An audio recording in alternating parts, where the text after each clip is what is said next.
Welcome back to this video. In today's tutorial, we'll show you on how to install Google Drive on laptop. So let's begin.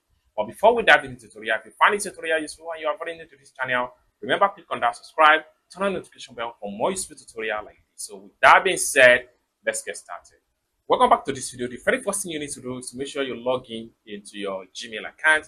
After you have successfully logged into your Gmail account, next thing you need to do is to simply click on this particular point right here.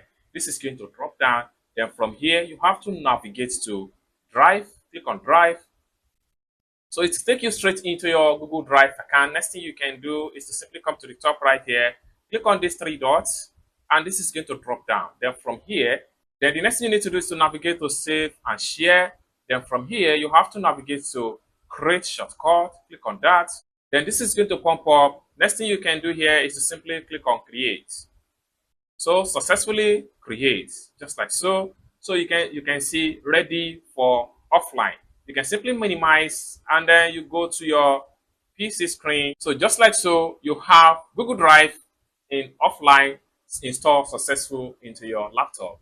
It's as simple as that. I hope you really got value for this video. If you find this video useful, give this video a big like, and also remember to subscribe to the channel for more tutorial tips and tricks on how best to use Google product. Thank you so much for watching, and I hope to see you in my next video.